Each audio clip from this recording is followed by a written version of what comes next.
Hey guys, hope everybody's doing well. I know this first week might have been an adjustment for many of people on obviously virtual, and hopefully we will be back Wednesday. That's the goal, and I'm really hoping we are too because this is not fun, right? It's not fun, and I wanted to make sure that you guys understand where to find these videos. Obviously, if you're watching it, you know where to find it, but obviously, you might be going to, let's say, my YouTube channel and watching the videos. That's great. That's awesome. Great. But I wanted to show you on Canvas where you can find these recorded lessons as well. So let's just go to American history. I go to pages right here, like I described in an announcement early last week. So let's say you go to pages here and you hit view all pages. From view all pages, you'll see the dates as labeled last week. Okay. And you'll find the video lessons within obviously that date. Okay. That current date. So today, 9/13, you will find a video lesson along with, let's say, a video that I've attached that I want you to watch. And there is one for today, which is on the Breaker Boys. Okay. So I want you guys to check out that video as well. We'll have a discussion on it hopefully tomorrow. And obviously when you return. So the bell ringer for today. Hope you guys had a great weekend. And I hope you enjoyed the video that I shared on Friday, the 10th. And 9/11, obviously on Saturday, something that we should never forget. So after hearing Wells' Crawther's story on 9/11, do you think stories like this should always be heard? Describe his heroism during this tragic day in U.S. history. So like always, you can pause the video, write down your response, and I'm going to go over it here soon. So Wells, Crawther, I thought this was an interesting story, and I thought this was a heroic story that everybody should really know. And the red bandana is something that many people, obviously in Boston College, okay, they recognize, they understand, and this story is forever known. Okay, they represent and show tribute to Wells every year, and not only in football but other sports as well. But they decorate their uniform in a red bandana to show respect and tribute to Wells's heroism during 9/11. Okay, again, he was a lacrosse player, but the school really respects and shows memory to Wells's life by having this red bandana game. And I think it's really cool. I think it's something that we should always talk about, and something that, it's a story that you may have never heard before. And with 9/11 especially, many of you weren't born, but it's something that we should never forget. It's something that we should always talk about each year when it's brought up.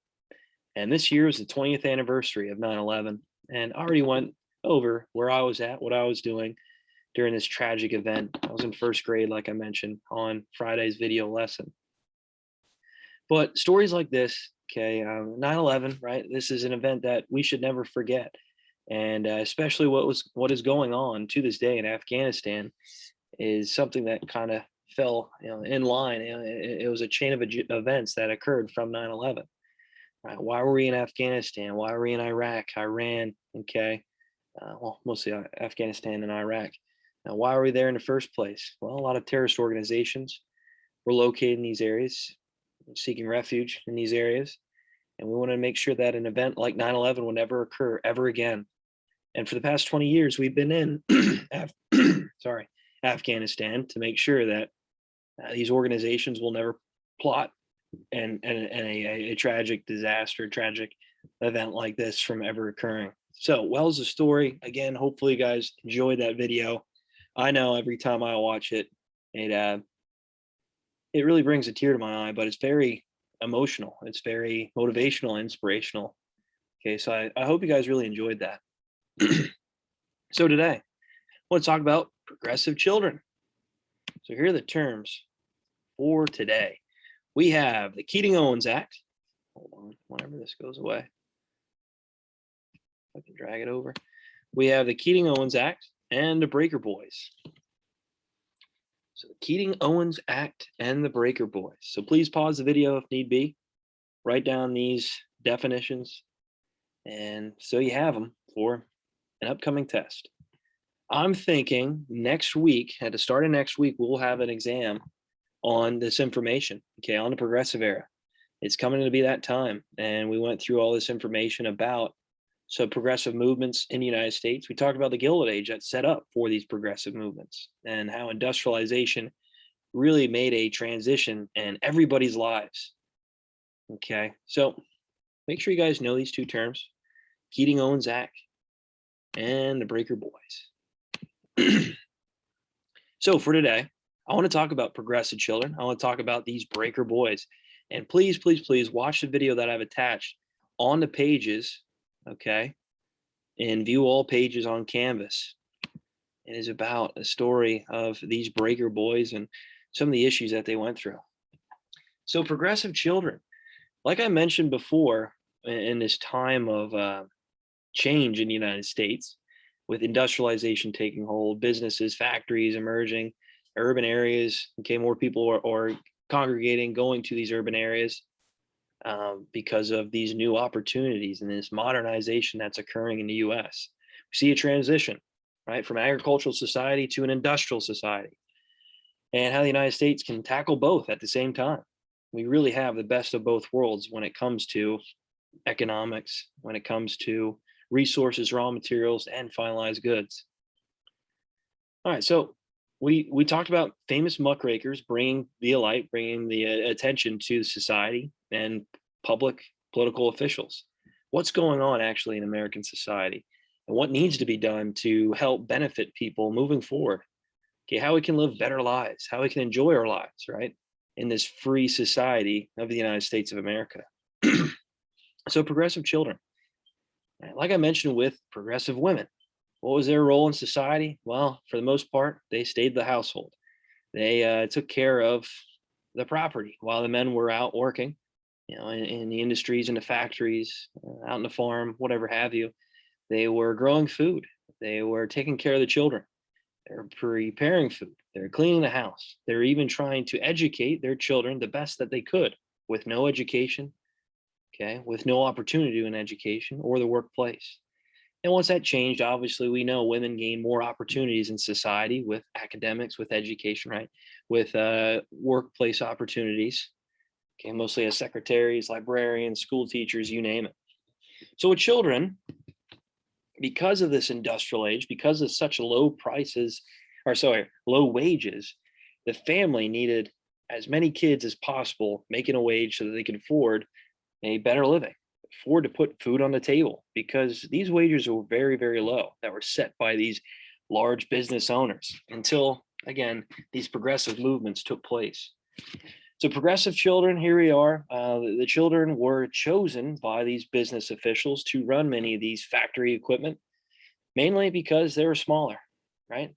Plain and simple, they could fit into smaller locations, smaller places to try to fix, let's say, a mechanism, to try to fix whatever's wrong with a form of machinery. So these children were literally, chosen to fit in these tight places to make sure the mechanisms in these new industries are working properly and to fix them. One bad thing, though, let's say the mechanism turns on once it's fixed or once the gears start are on harmed and, let's say, unclogged of whatever item that is stopping the gears from moving. Well, what happens then? The gears start moving again, and maybe the child will lose an arm that gets caught in a gear shaft. Maybe they would actually die inside this machinery trying to get the factory back in motion, try to get the assembly line back in motion. And these were obstacles, all right? These were hazards. These were terrible events that would occur all across the United States in these urban areas where these children were literally in this dangerous situation. There were no child labor laws. There were no safety protocols to make sure that these things never happen. And if children were killed in, let's say, the industry, keep it going. Right, we'll just find someone new. It's really like these people didn't even matter, that they're just kind of thrown into this place. If it doesn't work, well, if this person can't work anymore, if they die, unfortunately, we'll find someone new, no big deal. And it's very unfortunate. Something had to happen, something had to move. Another reason why businesses and industries wanted to have children working in the workplace was because they could pay them a cheaper amount, right? They could pay them a wage that is not as high as, let's say, an adult. So cheap labor, and they could fit in tight places, tight spots. And the families needed these children to work so that they had a better opportunity, better wage that they can obviously spend on the whole family to make sure that food is placed on the table, that they could afford the things that they absolutely need. Those wages were so low. All right, Florence Kelly, this is a famous muckraker that you researched already. She led the way in helping convince Illinois to pass the first child labor laws. Okay, other states soon eventually followed, and it really didn't go too far. So 1916 Keating Owens Act banned child labor for a short period of time. Many places all across the United States, many different local governments believe that children need to be away from this workplace, need to have a right to an education, okay, an opportunity education, because they are our future, right? We can't allow these children to be harmed, and to understand that, you know what, this is the lifestyle we're going to live for the rest of our life. No, we need to try to advance. We need to try to progress as a society. And the only way we're going to do that is making sure the youth is protected, making sure that they have the opportunities needed. So the Keating Owens Act banned child labor, but it was later repealed 2 years later. Why? Well, the business owners, they had all the money, right? They had all the money. So they were spending, making sure these public officials would make it clear that children need to be back at work. They're cheap labor. They can fit in tight locations. They need them in the industries and the factories. And what did public officials do? Well, they pocketed the money from these business titans and said, yeah, you know what? Let's send the kids back to work. Also, in 1916, this was building up to World War One. Okay. So as the adults, as the men were going off to war, someone had to keep the factory going. Right? Someone had to be there working to make sure the products are rolling off the assembly line. And that's what the children were up to do. All right, so 1938, finally, Congress banned child labor for good. So I have 1938, this is right around, well, still during the Great Depression. So the Great Depression was occurring, and these businesses, these factories were all closed, right? So when it comes to child labor, because these businesses were all closed, it really doesn't make sense to have these children working, I guess, right? If there's nothing going on, if the economy's halted by this depression. And as we're building up to World War II, many individuals, many public officials thought, well, we should try to have our youth educated, making sure that we don't end up in a conflict like this again. World War One happened, not even 20 years later, World War II occurred. So the United States thought it was a priority to make sure these children were educated, making sure that they had the ability to progress the United States in the right direction. All right, so again, it really shifted to children being in the workplace, to education, to academics. We need to make sure our children are prepared. And you see a lot of public schools, a lot of universities, libraries, really a lot of public facilities, banks being emerged and created during this Great Depression time period, because the government believed that the children need to have a right to an education, opportunity to it, to advance our society in the right direction. All right, so real quick, breaker boys, I want to talk about that because we're really located in this anthracite region, especially out Schuylkill County way, huge in their culture. So with the breaker boys, these children work very long hours in these coal mines, and their job really was to pick through the slate, pick through the rocks, throw them out, making sure that the coal dropped down, the moneymaker, right? Making sure that they could sort through the coal that was dropping from the mine. So these children would literally sit on a plank of wood for 10, 12, 13, 14 hours a day. And as the coal, rock, debris, whatever have you, was falling down these slides, these chutes, the children would try to sort through it as fast as they can, trying to grab the rock, throwing the minerals, the unwanted minerals out of the coal chute. As the coal was flying down these chutes, they would end up obviously being sold. So they need to make sure, these coal mines need to make sure that the rock and unwanted mineral was sorted out. And do you think they had gloves? No. Do you think they had protection for their hands? No. So these kids literally had mangled hands for the rest of their lives. And you'll see that in the video that I'm about to show soon. Also, the dangers down in the mine, right? There really were no flashlights at this time. They had lamps. And these oil lamps would be placed on their helmets for them to see. And as they're walking through the mine, you already know that there's very limited oxygen. So many children had black lung, okay, breathing in a lot of the debris, a lot of the dirt, and not much oxygen. And many children died in these tunnels. Also, with the carts, these carts were well over hundreds, 500, 600 pounds filled with coal flying down these rail chutes.